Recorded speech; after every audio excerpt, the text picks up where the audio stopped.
Hey guys, today we're going to move on to 5.4.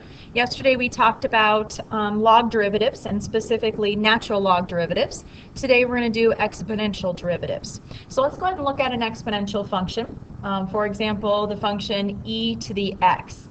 If you were to put this in your calculator and you were to graph it, an exponential function would look something like this, right?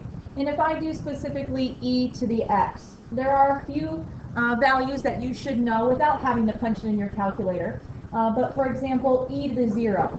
What is anything to the 0 power? If you remember back from algebra, what is anything to the 0 power?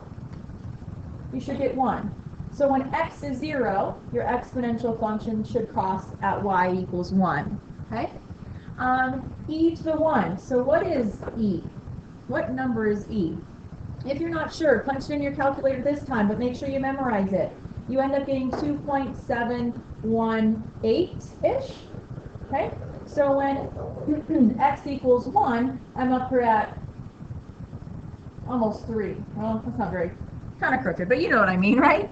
So when x equals 0, I have e to the 0 is 1. When x equals 1, e is really 2.718. We might have to use those values when we're testing values in our sign charts for maximums, minimums, concavity, increase, decrease, stuff like that. Okay? So make sure you kind of have an idea of what an exponential graph looks like and what are those important values.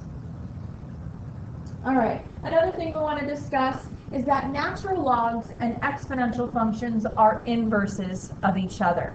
And what that means is if I take the natural log of e, they end up canceling each other out, and I'm just left with whatever that exponent is.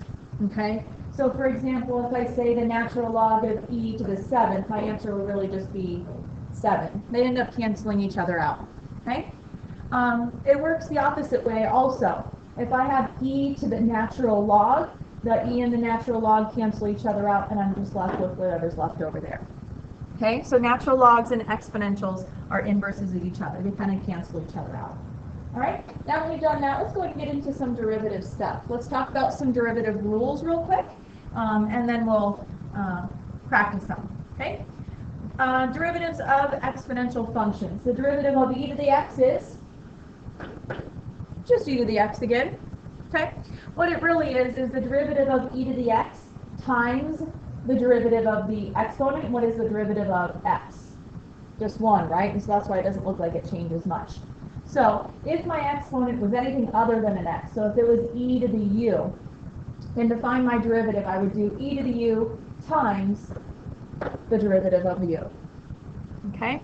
E to the u times the derivative of u. Let's do a few examples real quick.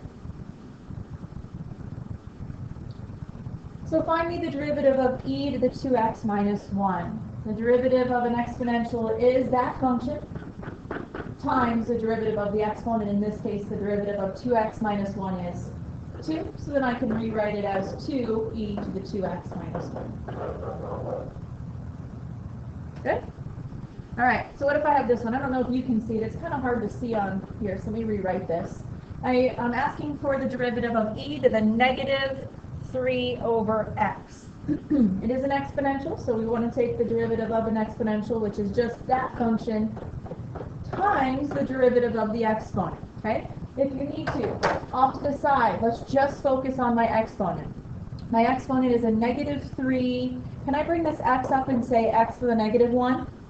Then I can do a little power rule, bringing the 1 up. Negative 1 and negative 3 make a positive 3.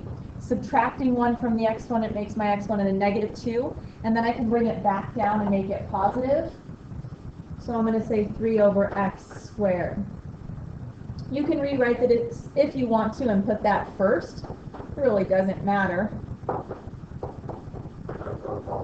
And that would be my derivative there. Right? So anytime I'm taking the derivative of an exponential, again, I just do the derivative of the function. I do the function times the derivative of its exponent. All right.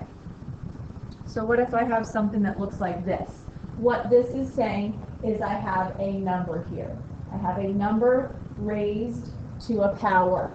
And that power has an exponent in it. Okay? to find the derivative of something that looks like that. You would take the natural log of that number, natural log of a, multiply that by the original function, and then multiply that by the derivative of the exponent. Okay? So, if you look at this example, this last one, my base is a number. It's a constant, it's a whole value, it's not a derivative, it's not a variable, it's not an e, it's just a constant. And my exponent is a whole other function with a variable in it. In order to find the derivative of this, I'm going to take the natural log of my base, so natural log of 4. I'm going to then multiply it by my original function, which is just the 4 to the cosine x. But then don't forget to multiply it by the derivative of your exponent. The derivative of cosine is negative sine. Okay? Not very pretty. I guess you can rearrange it in a different order if you like to look at it in a different order. That's fine. But this would be my final answer. Okay? So anytime my base is a constant, I take the natural log of that number times the original times the derivative of the exponent. Okay?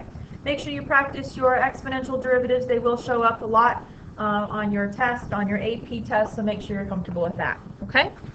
Your homework for this section is going to be on page 357. You're doing numbers 35 through 45 odd and numbers 57 through 61 odd. Thanks, guys. We'll see you tomorrow.